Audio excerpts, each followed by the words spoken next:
नमस्ते। Divine journey में आप सभी का स्वागत है। एकादशी व्रत सबसे अधिक फलदायी माना गया है। श्री कृष्ण ने कहा है कि संसार में पुत्रदा एकादशी उपवास के समान अन्य दूसरा व्रत नहीं है। इसके पुण्य से प्राणी तपस्वी, विद्वान और धनवान बनता है। जो कोई व्यक्ति पुत्रदा एकादशी के महात्म्य को पढ़ता व श्रवण करता है तथा विधानानुसार इसका उपवास करता है, उसे सर्वगुण संपन्न संतान की प्राप्ति होती है। श्रीहरि की अनुकंपा से वह मनुष्य मोक्ष को प्राप्त करता है। पौष पुत्रदा एकादशी की कथा के बिना ये व्रत अधूरा है। पूजा में इसका श्रवण जरूर करें। इस साल पौष पुत्रदा एकादशी 10 जनवरी 2025 को है। आइए जानते हैं पौष पुत्रदा एकादशी व्रत कथा। प्राचीन समय में भद्रावती नगरी में सुकेतुमान नाम का एक राजा राज्य करता था। उसे कोई संतान नहीं थी।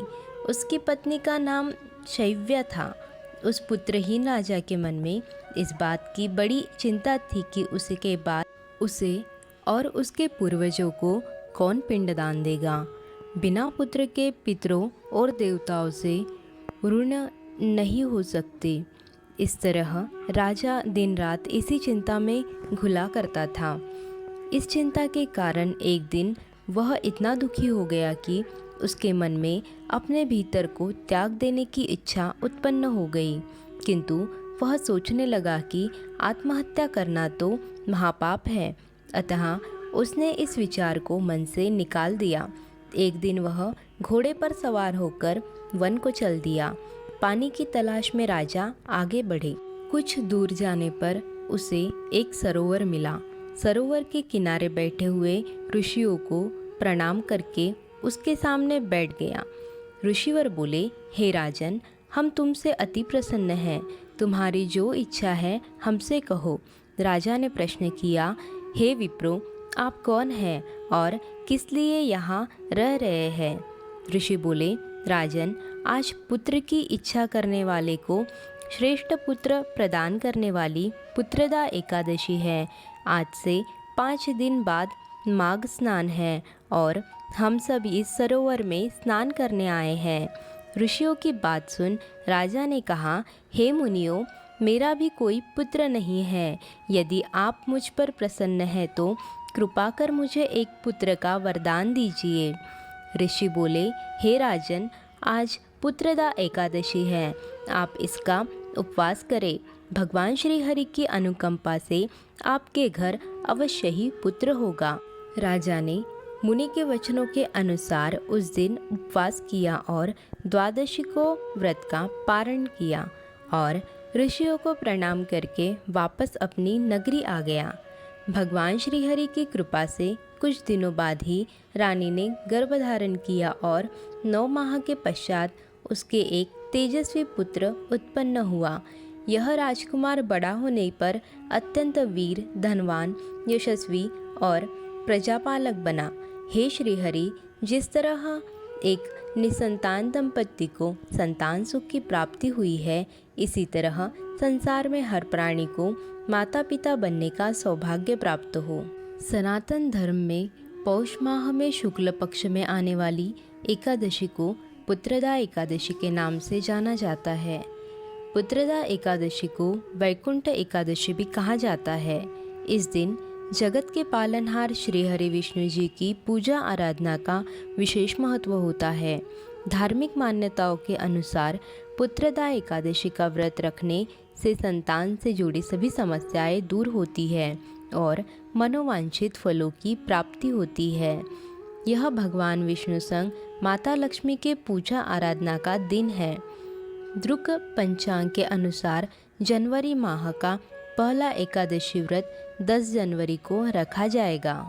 द्रुक पंचांग के अनुसार पौष माह शुक्ल पक्ष की एकादशी तिथि का आरंभ 9 जनवरी 2025 को दोपहर 12:22 पर होगा और अगले दिन 10 जनवरी 2025 को सुबह 10:20 पर समाप्त होगा।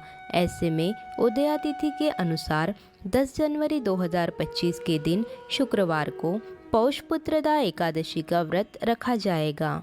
पारण का समय 12 जनवरी 2025 को सुबह 7:15 से लेकर 8:21 तक द्वादशी तिथि में एकादशी व्रत का पारण करने का समय है।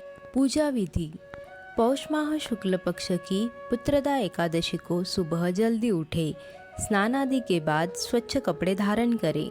इसके बाद व्रत का संकल्प ले, मंदिर की साफ सफाई करें। एक छोटी चौकी पर पीले कपड़ा बिछाए, इस पर विष्णु जी और देवी लक्ष्मी की प्रतिमा स्थापित करें। विष्णु जी को गंगा जल से स्नान कराए और उन्हें नए वस्त्र अर्पित करें। अब विष्णु जी को फल, फूल, तुलसी दल समेत सभी पूजा सामग्री अर्पित करें। प्रतिमा के समक्ष दीपक जलाए और विष्णु जी की विधि विधान से पूजा करें।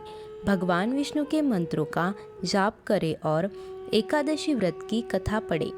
दिन भर उपवास रखें और अगले दिन सुबह सूर्योदय से पूर्व उठे। स्नान आदि के बाद स्वच्छ कपड़े पहने। ब्राह्मणों और ज़रूरतमंदों को अपने क्षमता अनुसार अन्न धन का दान करें।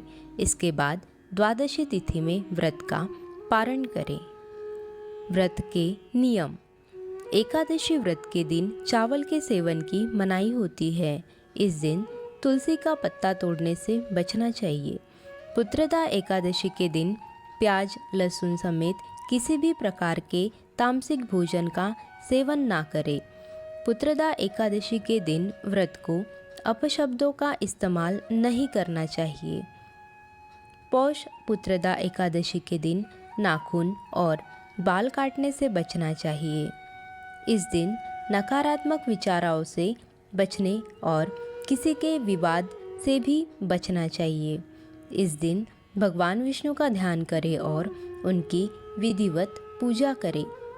एकादशी की रात्रि में भगवान विष्णु का भजन कीर्तन भी कर सकते हैं। आशा करते हैं वीडियो आपको पसंद आया होगा। वीडियो को लाइक, शेयर और सब्सक्राइब करके कमेंट ज़रूर करिएगा।